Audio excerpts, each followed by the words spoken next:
Nós passaremos agora para a primeira palestra com o tema Promoção de Negócios Inovadores das Cidades, uma perspectiva sobre dados abertos e empreendedorismo. Nós vamos convidar, então, a palestrante Ana Carolina Benelli. Vamos receber com carinho e aplauso. Ela é mestre em Tecnologia e Sociedade pela Universidade Tecnológica Federal do Paraná, diretora do Linked Data Tecnologia da Informação, consultora credenciada do SEBRAE, pesquisadora e consultora do Instituto de Tecnologia e Sociedade, ITS-Rio, co-coordenadora do Comitê Técnico de Dados Abertos do Conselho Municipal de Inovação.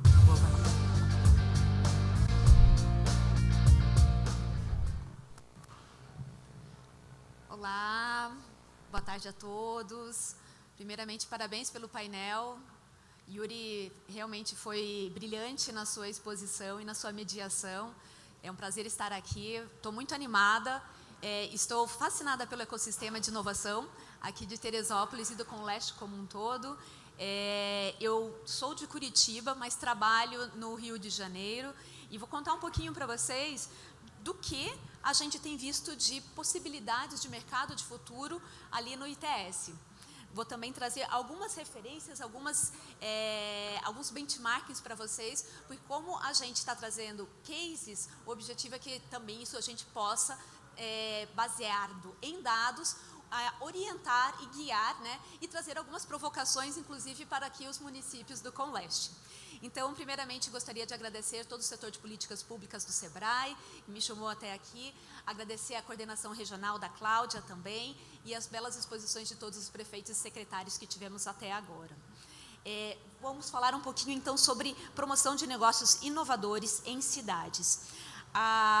Com relação à minha apresentação, já tivemos aqui agora, e eu vou agora passar para o próximo slide, por favor. O outro. Isso. Falando um pouquinho sobre cidades. A cada clique que vocês dão, a cada metrô que vocês usam, a cada solicitação que vocês fazem, por exemplo, de uma certidão positiva da sua empresa, você está gerando dados. E, para isso, o serviço público vai fazendo a sua contabilização. Então, o que acontece é que, muitas vezes, essa contabilização dos serviços, do número de cidadãos que solicitam esses serviços, ela é feita de maneira um pouco manual, ou então, assim, de uma maneira local, e não que ela não tenha essa conexão com a nacionalidade. Então, por isso, a gente gostaria de trazer para vocês, se você puder passar para o próximo slide, o fato de que toda a informação de serviço público tem a vocação para se tornar um dado aberto. E esse é o tema da nossa palestra hoje. Mas o que é um dado aberto? Um dado aberto, se puder, por favor, passar. O dado aberto, ele é coletado... Um pequeno probleminha técnico na passagem dos slides. Mas um dado aberto, ele vai poder ser coletado a cada vez que um serviço público é oferecido. Eles são esses dados que qualquer pessoa pode ter acesso a eles e usá-los livremente. E com isso você vai ter, na verdade, a necessidade, no máximo, de uma exigência de que esse dado foi criado ou creditado à autoria por tal pessoa. Então, quando a gente fala de um dado aberto, a gente está falando disso que é gerado pelo serviço público. E o Poder Executivo é um dos maiores geradores de dados. Hoje nós temos as grandes plataformas, né, que geram muitos dados, mas, a priori, o Poder Executivo é esse grande gerador de dados. Mais um, por favor. Mais outro. Ótimo, agora sim. E para tratar um pouquinho desses dados abertos, existem 3 leis que a gente traz que elas acabam orientando do que seriam e como que isso poderia apoiar o seu uso. Primeiramente, se esse dado que é gerado pelo serviço público, ele não está indexado, ou seja, ele não faz parte de uma infraestrutura maior, que foi aquilo que eu comentei com vocês, se ele está só na escala municipal, ele só serve para aquela localidade. Mas se ele não está indexado na web, ele não existe.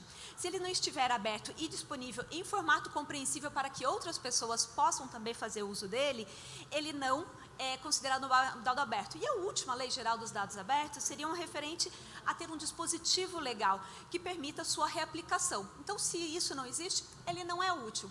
Então, veja, cada serviço que vocês utilizam geram esse dado, que ele é aberto municipalmente ou nacionalmente. Quando a gente está falando de dado aberto, se você puder passar, por favor, a gente está falando de um mecanismo de participação social. Qual seria esse mecanismo? Existem algumas escalas de participação social, iniciando pelo simples fato de informar. Então, quando você vai no portal, por exemplo, da Prefeitura de Teresópolis, você tem acesso às informações e serviços e eventos que estão acontecendo no município. O Conleste deve estar lá, por exemplo. Então, você está informando a população. No entanto, quando você solicita para que a população diga qual é o tema que ela gostaria de ouvir no evento, você está consultando. Uma vez que a informação e a consulta é levada em consideração, você está envolvendo a população até que você chega no ponto de colaboração e empoderamento. Eu faço parte do Conselho Municipal de Inovação de Curitiba e estou dentro do Comitê Técnico de Dados Abertos. Ali no Comitê Técnico, nós estamos junto com a Secretaria de Tecnologia Municipal, trocando ideias com eles, passando insumos e estudos sobre como deveria ser a disponibilização desses dados, desse portal de dados para o município. Então, uma vez quando eles consideram o que a gente está falando, a gente está chegando nessa última esfera que é a mais legal e a mais poderosa de todos, que é a colaboração e o empoderamento. E é justamente aí que os dados abertos se encontram, é justamente nessa etapa. E quando a gente fala de dados abertos e de empoderamento do cidadão, a gente pode trazer que os dados abertos, eles apoiam o crescimento econômico, a inovação, a participação social. Um outro eixo super importante que a gente traz dos benefícios do uso dos dados abertos é a melhoria do governo. Por quê?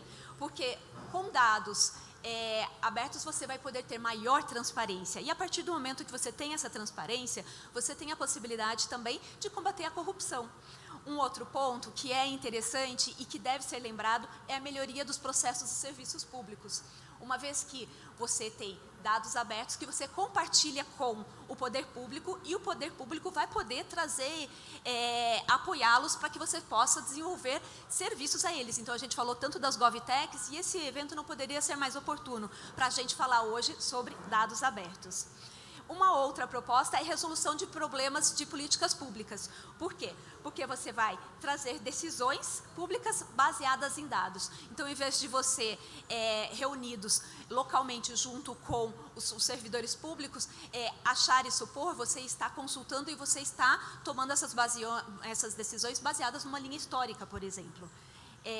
A atenção positiva dos cidadãos e da mídia é um outro ponto também dos dados abertos. Está muito baixo? Perfeito. E também apoia nessa mobilização social, a partir do momento que os colaboradores têm os servidores têm a possibilidade de atuar e estar mais próximos do cidadão e levar em conta os insumos que esses cidadãos estão trazendo. E, claro, aqui o eixo, a gente está falando de negócios do futuro. Quando a gente fala de dados abertos, a gente fala também de criação de oportunidades. Essas que vão apoiar na geração de receitas, na geração de novos modelos de negócios inovadores baseados nesses dados. Apoio no desenvolvimento de novas tecnologias, porque a infinidade de recursos, por exemplo, e de automações que você pode fazer com esses dados, ela é imensa. O Yuri acabou de citar alguns bons exemplos aqui hoje. E também a gente está falando também de uma literacia de dados, a gente está falando de uma capacitação para que a população possa fazer bom uso desses dados. A gente falou sobre a educação, foi falado sobre o Serratec, foi falado sobre os inúmeros residentes que até então estão sendo capacitados. E veja que através desses dados do município aqui e de todos os outros municípios do Conleste, isso é possível. Por favor, próximo slide. Para vocês terem uma ideia da importância de dados abertos e para também saberem o quanto esse é um recurso valioso, o Portal Europeu de Dados Abertos trouxe para a gente alguns números de quais são os principais benefícios. A gente começa ali na área de saúde. Veja o quanto importante, qual a importância dos dados de saúde agora durante a Covid. Sem os dados de saúde, não era possível, por exemplo, fazer uma ideia de quantos leitos de hospitais seriam necessários. E se a cidade já tinha esses leitos suficientes para poder suprir essa necessidade de doentes. Então, veja que o portal europeu trouxe que foram 7.000 vidas que foram salvas por conta desses dados abertos. Então, não foram políticas reativas, mas sim políticas preditivas com relação a essa necessidade. A gente está falando de uma diminuição, por exemplo, de fatalidades na estrada. A gente está falando de horas que são economizadas, uma vez que a população tem a possibilidade de fazer também, avaliar e achar esse serviço com muita mais facilidade. Então, a gente sabe que tempo é dinheiro, então horas economizadas também vai acabar impactando nisso.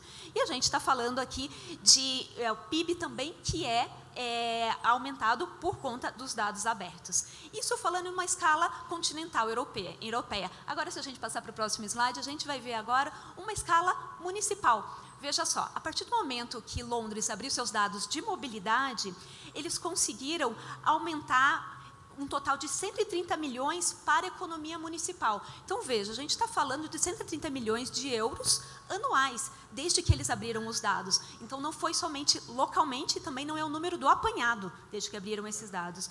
Então, isso mostra também o quanto que os municípios, por exemplo, aqui do Coleste, têm a lucrar com a abertura desses dados. A partir disso, todos os negócios, todas as startups, os pequenos e micros empresas começaram a desenvolver modelos de negócios baseados nesses dados e começaram a desenvolver aplicativos. Veja, foram 600 aplicativos desenvolvidos desde então. E com isso, 42% dos londrinos utilizam hoje esses aplicativos desenvolvidos para soluções de mobilidade, por exemplo. Então, veja, esses dados abertos que eu falei, também mencionei, importante lembrar que foi só referente ao Ministério de Transporte de Londres. A gente não está falando de todos os dados abertos do país. Com isso, foram no total de 80 conjuntos de dados. Então, pessoal, eu não estou falando sobre todos os dados do município londrino. A gente está falando somente sobre os dados de transporte. Então, veja a economia que isso pode trazer localmente. E quando a gente fala de negócio de futuro, a gente tem que falar de empregos do futuro. E dados abertos é uma oportunidade muito grande para essa geração de empregos. Veja que o número de empregos relacionados a dados abertos no setor privado europeu foi impulsionado justamente por quem? Pelas startups. Então, é aí que a gente observa a importância de que os dados abertos têm para as startups. Ontem mesmo eu estava com a Legal Tech, que é uma startup que faz parte, né, da regulamentação de políticas públicas e utiliza dados abertos. Eles utilizam tanto os diários oficiais, quanto também todos os outros leis que são geradas e que precedem a normatização para empresas. O potencial disso é gigantesco. Somente em 2019, foram 1 milhão de pessoas que estavam trabalhando com dados abertos. Então, a maior parte das empresas que contratam profissionais de dados abertos, número 1, são startups. Número 2, o potencial para ir crescer, estima-se que seja de quase 2 milhões até 2025. O que é importante dizer que uma vez que esses dados foram retirados do ar, quer dizer, não houve transparência, ou então uma base não estava de acordo, quando esses dados são retirados do ar, 46% dessas startups e dessas micro e pequenas empresas foram impactadas. Então, com isso, a gente percebe a necessidade de cada vez mais a gente poder alinhar e ter dados abertos de qualidade. Agora que eu já fiz um pouco dessa introdução para vocês, falando aí do potencial dos dados abertos, que na Europa, em 2025, pode alcançar aí a 334 bilhões de euros, a gente vai passar agora para falar um pouquinho sobre o nosso cenário local. Veja, no Brasil, 99% dos empreendimentos são de micro e pequenas empresas. E veja aí a importância do papel do SEBRAE nesse cenário. E quando a gente está falando desses micro e pequenos empreendimentos, a gente observa que 50% da geração de empregos no Brasil é voltada para, é causada, né, e é originada por conta das micro e pequenas empresas. Então, veja a importância que os dados abertos podem ter para apoiar a micro e pequena empresa. Agora que a gente já falou desse cenário local, a gente vai em 5 eixos que é importante que a gente observe para que a gente possa desenvolver um ecossistema de dados abertos. O primeiro são os atores. Quem são esses players que estão envolvidos? A gente vai tratar um pouquinho deles logo mais e vamos explicar um pouquinho sobre eles. O Yuri já trouxe para a gente também o mapeamento dos atores do ecossistema, então a gente não vai se alongar muito. O segundo eixo é referente a um framework tanto legal quanto tecnológico. Perdão, só um segundinho. Framework político e legal. O terceiro, a gente está falando sobre padrões e qualidade de dados abertos, porque afinal de contas, se está num PDF, vai ter um grande trabalho para você poder extrair esse dado. Né? O quarto são os modelos de negócios que podem ser feitos com dados abertos, e o quinto a gente vai falar sobre os desafios e principalmente lançar alguns desafios aqui para os municípios do CONLEST. Então, primeiramente, falando rapidamente sobre os atores do ecossistema, a gente observa que quem usa os dados abertos hoje? Primeiro, a gente está aqui para falar de negócios do futuro, então eu trouxe aqui as empresas e negócios. O setor público gerando esses dados, eles vão poder prover esses dados a quem também? A imprensa e a mídia, que vai poder apoiar aí nessa transparência e controle. A gente tem também as ONGs, os institutos, né? A gente tem os observatórios sociais do Brasil, que fazem todo esse trabalho aí de controle social espetacular. E a gente fala também das escolas e universidades. Aqui a gente tem os representantes aí, por exemplo, da Serratec, que apoiam e são eles também que auxiliam e fazem essa capacitação para os alunos fazerem bom uso dos dados, além de serem uma grande fonte de criação do conhecimento. Né? Afinal de contas, as universidades vão entregar estudos para que possam apoiar as políticas públicas locais. No próximo slide, como está um pouquinho pequeno, é o outro, perdão. Isso. Esse slide, como ele está um pouco pequeno, vocês não vão conseguir observar bem. Mas eu separo esse slide em 3 eixos. O primeiro são quem são os fornecedores de dados. Aqui a gente tem o governo como principal fornecedor de dados. A gente tem também as empresas que também acabam gerando dados e com isso elas têm uma maior possibilidade também de fazer essa troca e, por que não, oferecer seus dados também para o setor público. E também a gente tem os indivíduos. E aqui, nessa esfera de indivíduos, a gente entenda-se indivíduos como a sociedade civil, a academia e todos que estão envolvidos nesse processo. Na próxima eixo, que é o do meio ali, a gente tem os intermediários. E quem seriam esses intermediários? Aqui seriam as startups, aqui seriam os negócios e os desenvolvedores. Então, são as pessoas que vão facilitar a intermediação desses dados, fazer suas análises e, a partir disso, poder oferecer para o consumidor final de dados. Quem vai ser? Mais uma vez, o governo, utilizando em políticas públicas, os negócios que vão poder criar seus modelos baseados nesses dados abertos e, por último, os indivíduos. Então, veja que o uso de dados abertos, ele passa por esse grande círculo virtuoso entre esses diversos atores. Como a gente está falando de negócios, eu trouxe para vocês alguns exemplos sobre negócios inovadores aí de dados abertos. Falando primeiramente sobre as consultorias, que assim como eu, que sou uma consultora credenciada do Sebrae, além de ser pesquisadora do Instituto de Tecnologia e Sociedade, o ITS Rio, no Paraná eu sou uma consultora credenciada. O que a gente faz? A gente utiliza alguns dados abertos, federais e municipais, e a partir disso a gente oferece novos estudos. Vou dar um exemplo. Uma empresa da área de energia solar gostaria de colocar uma filial ali no Paraná. Eles estão na dúvida se o melhor local é no norte ou ali na divisão com Santa Catarina. O que a gente fez? A gente abre os dados abertos de todos os estabelecimentos comerciais ali na região e avalia qual teria a melhor possibilidade e a melhor aderência com relação à empregabilidade, com relação a PIB e por aí vai. Então, esses são modelos de consultorias. Um outro modelo de dados abertos que pode ser feito também são os usuários de dados, né? E o outro seria para os publicadores de dados, que seriam daí as empresas, por exemplo, todas as secretarias de transparência e todos os municípios que têm seu portal de dados abertos. Então, quando a gente está falando das empresas, né, de dados abertos, são todas elas que produzem, investem em dados abertos como seu fator-chave do seu negócio. Então, falando agora um pouquinho sobre... obrigada. Falando um pouquinho, então, agora sobre o framework político e legal. Um segundinho para eu pegar aqui essa água. Não, já deu, muito obrigada.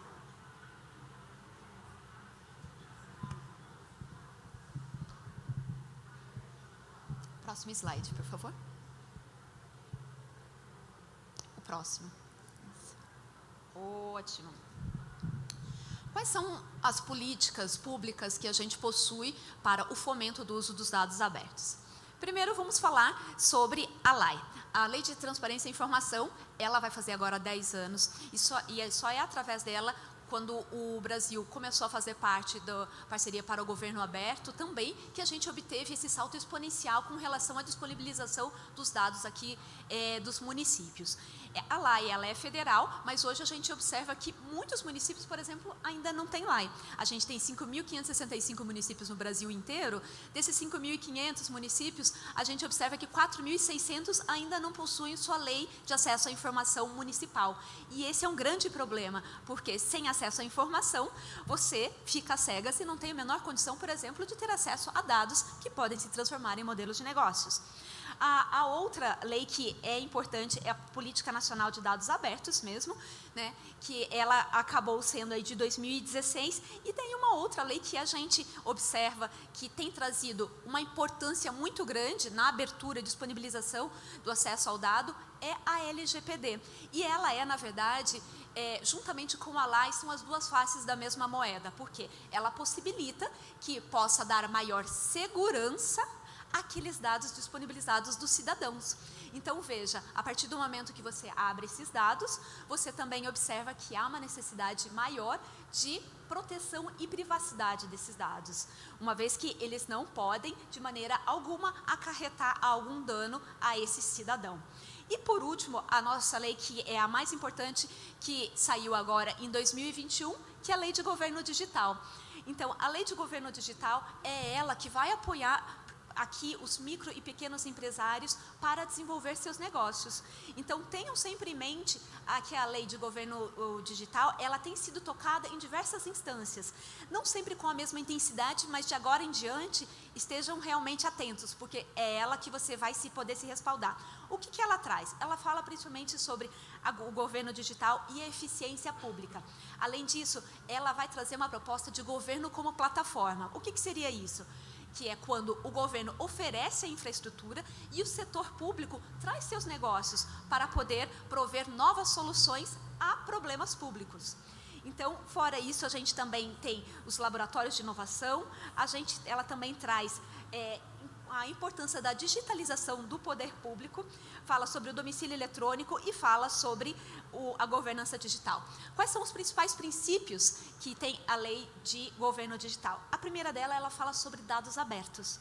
E quando ela fala de dados abertos, ela está falando dessa transparência e ela está falando pela não cobrança dos dados. Então, veja, uma vez que você tem necessidade de avaliar, citei o exemplo dos estabelecimentos comerciais da Receita Federal, você não pode ser cobrado para ter acesso a esses dados, uma vez que você já pagou por esse serviço público realizado. Existem alguns diferenciais de quando esses dados estão, sim, com um tratamento muito maior do que ele deve ser feito, mas, a priori, nenhum dado ele deve ser cobrado em hipótese alguma. A gente também está falando sobre a interoperabilidade desses dados, que é quando esses dados estão intrinsecados de maneiras mais claras, mais ágeis. Quando o senhor aqui pode utilizar esses dados abertos e a outra startup também consegue, é quando o município consegue utilizar esse dado e ele está num padrão adequado para que outros também usem. E esse é um momento muito propício, e esse evento, na verdade, não poderia ter acontecido numa outra época, porque a gente acabou de ter agora um decreto, pode passar outro slide, um decreto para atualização da estratégia de governo digital. Veja que a estratégia de governo digital de 2020 e 2022, ela foi centrada no cidadão, ela trouxe também a integração como uma das plataformas dela, a inteligência, né, uma gestão pública inteligente, confiável, transparente e aberta e eficiente.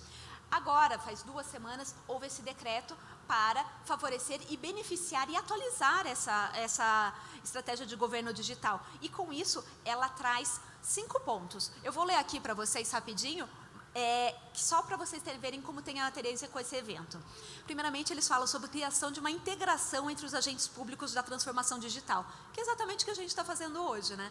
Então, essa é uma das principais iniciativas que devem ser tomadas na estratégia de governo digital. A segunda é a ampliação em 20% das competições de inovação. Então, a gente está falando de 20% mais hackathons, a gente está falando de 20% mais eventos que vão reunir startups, que vão reunir o poder público para estarem juntos. A gente vai falar sobre sistematização e disseminação do conhecimento, né, sobre compras públicas, e a gente comentou muito aqui no painel sobre isso, e a gente está falando sobre incorporar a temática da GovTech, no mínimo em 2 programas de empreendedorismo inovador de transformação digital, e isso em escala nacional, com espelhamento nos municípios. Então, veja o quanto que isso vai ser importante aí para vocês.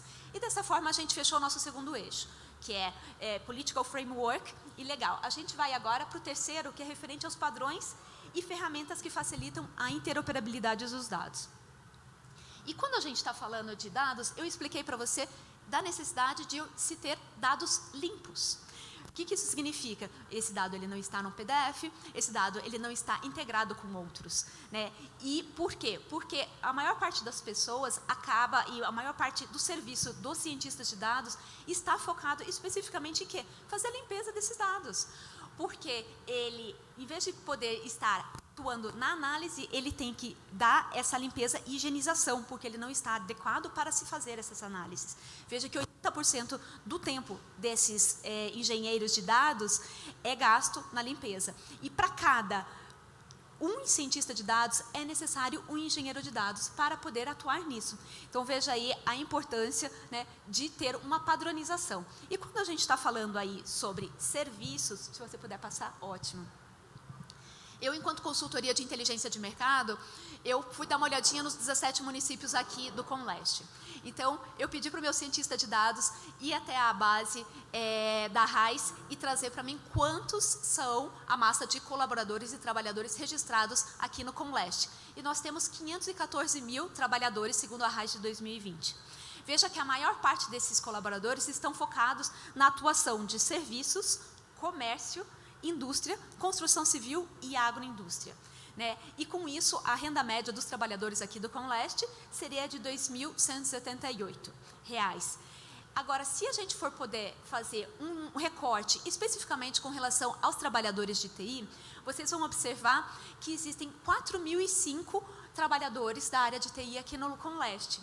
Isso representa apenas 0,7% da massa de trabalhadores total dos 17 municípios. E esse número é muito baixo.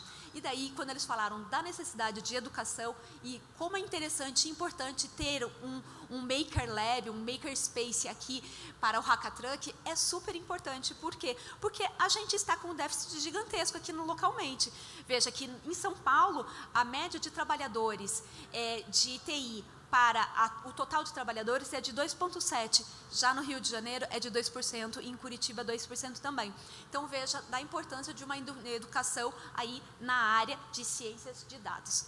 Quando a gente fala de governança de dados, a gente tem alguns eixos que é muito importante trazer para vocês, e a gente já mencionou alguns deles, como segurança, privacidade de dados, a gente está falando de armazenamento de dados, a gente está falando de limpeza desses dados para que eles estejam de acordo, de uma maneira adequada, para que não seja necessário gastar 80% do tempo limpando dados e não analisando esses dados propriamente, né?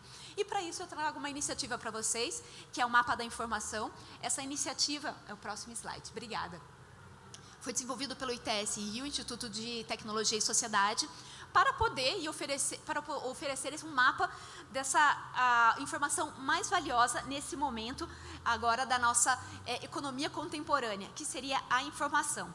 O que a gente fez? Se você puder passar para o próximo slide, a gente avalia todas as bases de dados, por exemplo, dos serviços do Maranhão. Esse foi um serviço que a gente fez recentemente. Então, a gente avaliou quais são os eixos de serviços que eles oferecem em meio ambiente. Daí, embaixo, a gente oferece quais são os aplicativos que são ligados à área de meio ambiente. Depois, posteriormente, a gente acessa ali quais foram as bases de dados que estão ligadas a isso. E, por fim, a gente traz as políticas públicas que estão ligadas a isso. O que isso nos oferece? Uma grande governança de dados do Estado maranhense. Então, a partir disso, né, quando a gente fala de governança de dados, é importante você ter em mente isso. Essa é uma iniciativa open source do ITS, qualquer pessoa que tenha interesse em utilizar, fica à vontade, dá um alô para a gente e nos comunica. O próximo eixo, que é o eixo de modelos de negócios, que fala sobre governo como plataforma. Então, a partir do momento que você tem um modelo de negócios que você vai poder utilizar uma infraestrutura governamental, você tem o governo como esse seu parceiro para agir como plataforma. Próximo slide, por favor. E para vocês terem uma ideia da necessidade desse mapeamento sobre os dados abertos governamentais, em 2019 a Secretaria de Governo Digital lançou uma pesquisa para avaliar como que a população compreendia esse governo como plataforma e qual era a maior necessidade de demanda por dados. E essa demanda de dados foi observada que elas se deram principalmente na área de infraestrutura. E essa pesquisa também trouxe que as empresas que participaram, a maior parte delas eram micro e pequenas empresas, ou seja, 75% das empresas estavam classificadas como micro e pequena, e aqui a gente inclui quem? As startups também. Então, 69% era do ramo de serviços, como a gente observa aqui também, e 41% das empresas teriam suas rendas afetadas também, caso esses dados abertos não estivessem mais disponíveis. Então, veja aí, mais uma vez, a importância de que esse dado esteja ali disponibilizado. Aqui eu trago um pouco para vocês sobre qual é o perfil das empresas de dados abertos. Então, esse estudo do Open Data Institute explica para a gente que a maior parte dos dados, a demanda por dados abertos, ela se dá principalmente para a esfera de transportes. A gente vê que a mobilidade tem puxado, sim, essa corda, né, sobre o uso de dados abertos e o quanto que ela acaba impactando. Outros a gente tem aqui sobre os dados geoespaciais e demográficos. Próximo slide, por favor.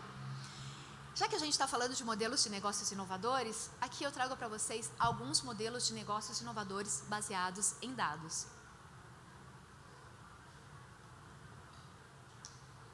A gente tem o modelo freemium, a gente tem o modelo premium, tem o modelo de plataforma de oferecimento de dados, né, por oferta, a gente tem por demanda. Quando a gente está falando de portais de dados abertos públicos, a gente está falando de dados abertos por oferta. E a gente tem de demanda quando, por exemplo, um segmento médico solicita que haja uma maior abertura e liberação desses dados referentes à saúde. Próximo slide, por favor. Vamos falar agora dos desafios. O que se sabe, pessoal? Então, assim, pela conversa que a gente teve aqui hoje, a gente avalia que a ciência de dados requer uma nova postura, tanto dos governantes, quanto também da população, né, para que possa fazer uma maior integração efetiva e empreendedora dos dados e também dos seus alunos. Então, a gente está falando aqui de uma força-tarefa, tanto da universidade quanto também da sociedade civil.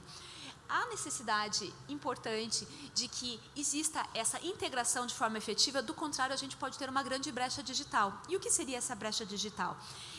Quando grupos socialmente vulneráveis vão acabar sendo impactados de maneira negativa pela economia digital. Por quê? Porque eles podem não estar inseridos nisso. E número 2, se os dados não obedecerem a um padrão determinado e adequado de qualidade para a sua própria abertura, você vai deixar com que esses dados sejam tratados somente por grandes empresas que tenham uma massa de trabalhadores e braço para poder ficar 80% do seu tempo fazendo a limpeza desse dado. Então, por isso que é importante a gente falar sobre essa brecha digital. Por quê? Dados que não estão em padrões de qualidade adequados acabam excluindo startups, por exemplo, que não conseguem fazer essa análise e utilizar esses dados. Quando a gente fala desse ecossistema, a gente precisa, antes de tudo, articular essas estruturas. Então, a gente está falando sobre juntar o Comitê Técnico de Dados Abertos. A gente estava falando sobre juntar também a Comissão de Privacidade e Proteção de Dados. A gente fala sobre juntar também os polos de desenvolvimento inovadores e de fomento à inovação. Então, há uma necessidade de fazer essa articulação e mobilização localmente, que todo mundo que trabalha com políticas públicas sabe a dificuldade de se agir dessa forma. E, por fim, eu deixo aqui o desafio para todos os municípios aqui do CONLEST, que é de desenvolver, a gente falou sobre o Makerspace, né, que agora há pouco que a IBM vai trazer para Teresópolis, e eu deixo aqui o desafio de desenvolver um Data Space, que vai ser esse espaço onde vai haver a troca de dados entre os diferentes municípios aqui do CONLEST. Vai ser esse espaço onde você vai poder circular dados livremente, estando em compliance com a LGPD, e a partir disso você vai ter também essa possibilidade de ter uma maior criação de modelos de negócios para a região como um todo. Eles falaram sobre o terroir, eles falaram sobre o território e a importância de avaliar a vocação local, avaliar o potencial territorial e estando em consonância com as tendências. Então, a gente vê que esse Data Space aqui local seria super importante para o desenvolvimento e o fomento aí aos dados abertos. E quando a gente fala de dados abertos, é muito delicado porque algumas pessoas falam que, puxa vida, eu tenho somente, no meu município nós somos 10 mil habitantes ou 20 mil habitantes e a nossa equipe de TI é muito reduzida. Como fazer isso, Carol? Então, para vocês, para deixar claro para vocês que não existe a necessidade de uma equipe gigantesca para isso. Você só tem que ter vontade de iniciar. Qual seria esse primeiro passo? É mapear os principais problemas e aplicações no território. Então, é avaliar qual que é a dificuldade ali em São Pedro da Aldeia, é avaliar qual que é a dificuldade nessa outra cidade, e a partir disso você começa a mapear essa demanda por dados. Se o problema é na área de saúde, o que você faz? Você disponibiliza mais dados na área de saúde. Se a dificuldade é em turismo, que logo mais o professor Aranha vai trazer isso para a gente aqui, falando da importância e de como você pode desenhar destinos turísticos inteligentes. Gente, como você vai desenhar um destino turístico se você não tem dados sobre ele? Se você tiver, por exemplo, uma base de dados sobre todos os equipamentos públicos locais, sobre todos os pontos turísticos, você consegue desenvolver um aplicativo e, com isso, você consegue integrar a população para estar aberta, estar próxima, né, da gestão pública e fazendo bom uso dos equipamentos públicos turísticos locais. O segundo ponto seria referente aos projetos pilotos, né? Uma vez que você mapeou esses dados, você fez benchmarking sobre as melhores práticas, você vai atrás de projetos pilotos. Esses projetos pilotos que vão auxiliar para que você possa fazer um pequeno teste, um MVP de como seria a abertura de dados na sua localidade. E o terceiro ponto é, após validado o teste, você vai aplicar esses dados abertos e esse teste na sua infraestrutura local. Então, o primeiro passo é mapear as dificuldades do município. Número 2, abrir os dados referentes àquele problema, àquela dor. Número 3, a gente tem os projetos pilotos. E, por último, você integra isso na sua infraestrutura local. E daí, agora finalizando a minha fala, pessoal, eu trago para vocês esse último desafio, que eu acredito que vocês já devem ter falado da expressão de cidades irmãs. Então, é uma cooperação que é realizada com cidades de diferentes localidades, são as Digital Twins. Na Nova Zelândia e na Austrália, eles desenvolveram uma proposta de Digital Twins para compartilhar Data Spaces. Ou seja, você vai ter essa possibilidade de que uma cidade na Nova Zelândia possa transitar dados, por exemplo, do setor público para a Austrália e vice-versa. Então, dessa forma, uma empresa que trabalha com monitoramento e segurança e tem diversas câmaras de vigilância direcionadas, ela pode, uma vez que ela esteja com esses dados anonimizados, limpos, em compliance com a LGPD, você pode vender esses dados para um outro município. Então, essa é daí, essa última instância que eu gostaria de trazer para você de um grande desafio aí para a CONLEST. Por que a gente não pode fazer, por exemplo, essa troca de dados em São Pedro da Aldeia e Teresópolis? Ou qualquer outro município aqui local, né? Então eu deixo aí esse desafio para vocês. Eu agradeço a atenção, pessoal, agradeço o convite mais uma vez. E agora eu convido todos vocês aí também a aproveitar e participar e rodar entre as outras salas aí também, que vai estar demais.